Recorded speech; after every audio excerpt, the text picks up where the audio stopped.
Des fauteuils de bureau calcinés par les flammes, des documents administratifs partis en fumée. C'est le bilan de l'incendie qui a ravagé les bureaux du deuxième adjoint au maire et du préfet du département de Fresco. Un incendie perpétré par des manifestants se réclamant de l'opposition. Je suis chez moi, on m'appelle pour me dire que la préfecture a pris feu. Je me suis dépêché, je suis venu trouver que tout était noir ici. Donc on a dû ouvrir les fenêtres pour faire sortir la fumée. Le feu était encore là. Et donc les registres, certains documents étaient partis en fumée. Et la même chose au bureau du chef de cabinet. Par la fenêtre, ils ont balancé des cocktails Molotov et donc tout ce qui était ici a pris feu. J'ai constaté que mon bureau a été brûlé. Et juste derrière nous, les chaises qui sont là ont aussi été brûlées. Moi, c'est le fauteuil là qui m'intéresse le plus, parce qu'il a brûlé complètement. Le ministre Philippe Légré, président du conseil régional du Boclé, s'est aussitôt rendu sur les lieux pour faire le constat et rencontrer les populations afin de faire le point de la situation et appeler au calme et à la paix. Il y a des personnes qui se sont levées, qui sont les manifestants.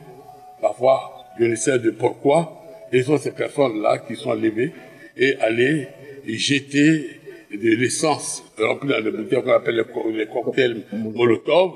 Nous sommes venus pour dire à nos parents de regarder l'essentiel et d'éviter d'écouter ces personnes qui n'ont rien à apporter comme solution et qui, ma foi, n'ont que dans la tête la destruction. Aujourd'hui, nous sommes dans une dynamique de développement avec le président Ouattara, candidat aux élections présidentielles. Il a d'ailleurs déposé sa candidature le lundi, en bonne et due forme. Alors, ils ont brûlé. Ça n'a pas empêché. Et ça n'empêchera pas la victoire de l'homme. Alors, c'était pour leur dire de suivre réellement celui qui peut nous apporter leur développement. On demande à nos enfants d'apporter la paix. Pourquoi la paix? Parce que le développement est déjà dans nos mains. On peut revendiquer, mais une manière de revendiquer. Donc c'est dans ce sens-là. Je voudrais appeler tous les chefs de village à agir dans ce sens-là pour sensibiliser la jeunesse. Après ces incidents, la vie a repris son cours normal à Fresco. Au nom du CDFDC, je t'introduis. Il est le 10e secrétaire général du syndicat national des employés du préscolaire et primaire méthodiste de Côte d'Ivoire, SYNEP Messi. Begré Ismaël, enseignant depuis 20 ans, vient d'être élu pour 3 ans, avec 67 voix contre 3 bulletins nuls. De moi-même, je ne peux pas affronter tous ces adversaires, mais en Jésus, j'ai la victoire. Et c'est au nom de ce Jésus-là que je me suis présenté, c'est Jésus qui m'a installé là, et il m'ouvrira les portes, et j'aurai des résultats au-delà de mes espérances.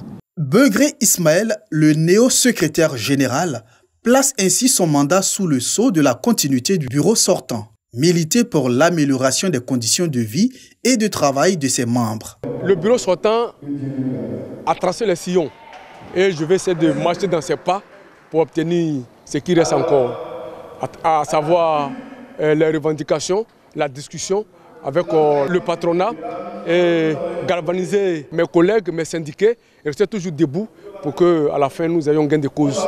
Autre point marquant de ce congrès ordinaire électif, la remise de diplômes aux doyens qui ont œuvré durant toute leur carrière au rayonnement de la SYNEP Messi. Créé en 1979, le syndicat national des employés du préscolaire et primaire méthodiste de Côte d'Ivoire revendique 550 membres. Léo, entre jeunesse et altruisme. C'est autour de ce thème que les jeunes de 17 à 30 ans du Lions Club International réfléchissent afin d'élaborer de meilleurs plans d'action. Nous sommes au camp de jeunesse 2020. Cette année, du fait de la pandémie, on n'a pas pu faire le déplacement dans un autre pays et chaque pays organise son camp. Et donc on a dénommé le camp de cette année le I-Camp Léo. Nous souhaitons que nos Léos puissent continuer à développer le sens du service pour appuyer les communautés défavorisées de notre pays. Donc ce camp de jeunesse est une occasion pour nous de donner aux Léos l'opportunité de décider des activités et des actions qu'ils auront à mettre en œuvre tout au long de ce mandat pour aider les populations les plus défavorisées de notre cité. Le camp de jeunesse, une aubaine pour ces jeunes mobilisés afin de prendre part à ces échanges. Je prépare ce camp pour pouvoir déjà renforcer nos liens d'amitié, comme les camps savent si bien le faire, améliorer mes connaissances pour ce qui est du léonisme, parce qu'au cours de chaque camp, il y a des formations qui sont faites. Et puis voilà, pouvoir communier avec les amis. Le camp de jeunesse, c'est un rendez-vous culturel parce qu'à partir du camp, on retrouve d'abord des amis, mais on gagne aussi de nouveaux amis avec qui nous partageons des expériences, qu'elles soient culturelles, que ce soit au niveau des études, que ce soit au niveau même de l'engagement citoyen. On partage de nouvelles méthodes de travailler, de nouvelles façons d'offrir à la communauté. Des formations par visioconférence, mais aussi des actions sur le terrain. Au titre des actions, les Lions et les Léos entendent apporter leur soutien aux populations vulnérables de la commune de Songon. Mosquée Zahouyamer Tambobo PK18. Ces guides et fidèles de la communauté tidjanite autour de le guide spirituel Cheikh Moustapha Sonta en vue de lui rendre hommage pour ses actions en faveur de la promotion de l'islam, mais aussi pour ses actions en faveur de l'union entre guides et fidèles de la communauté tidjanite et aussi pour ses messages de paix et de cohésion sociale. Hommage qui s'inscrit dans le cadre de la présentation des vœux du Nouvel An du calendrier islamique 1442 Hégire au calife général de la Tidjania en Côte d'Ivoire. Cheikh Moustapha Sonta est un modèle parfait pour nous en tant que religieux. Et nous sommes venus lui renouveler notre attachement et prions pour lui également. Et nous demandons à Cheikh Moustapha de prier pour nous. Que cette année soit une année de prospérité pour lui et pour sa famille et pour tous ses collaborateurs et ainsi qu'à toute la communauté musulmane vivante en Côte d'Ivoire et le monde entier. Une action forte appréciée par Cheikh Moustapha Sonta qui n'a pas manqué d'exhorter la communauté musulmane dans son ensemble à prier pour la paix et la cohésion en Côte d'Ivoire, mais surtout prier pour une élection apaisée en octobre prochain. Que Dieu nous donne plusieurs années encore ensemble pour qu'on puisse faire nos prières dans la ferveur, dans la santé et que la Côte d'Ivoire soit un pays de paix, un pays de cohésion, un pays où il fait bon vivre déjà et on prie Dieu pour que les élections à venir se passent dans les meilleures conditions. Louanges, prières et bénédictions pour le développement, la paix et la stabilité en Côte d'Ivoire ont également meublé cette cérémonie d'hommage au calife général de la Tidjania en Côte d'Ivoire à l'occasion du Nouvel An du calendrier musulman 1442 Hégire. Castellorizo, Grèce. C'est le symbole des tensions entre Ankara et Athènes en Méditerranée.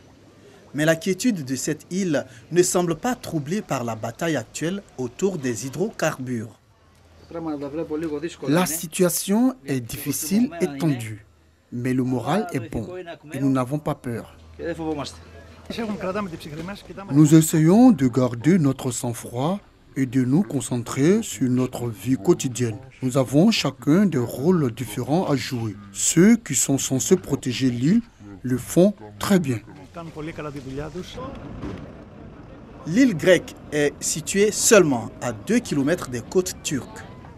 Les deux pays revendiquent le droit d'exploiter les ressources de la zone. L'île est habituée aux provocations turques. Elles ont lieu depuis de nombreuses années. Cependant, nous, les habitants de Castellorizo, avons de bons liens avec le peuple turc. Les gens n'ont rien à voir avec tout ça. C'est une question politique et pas tellement une question de genre.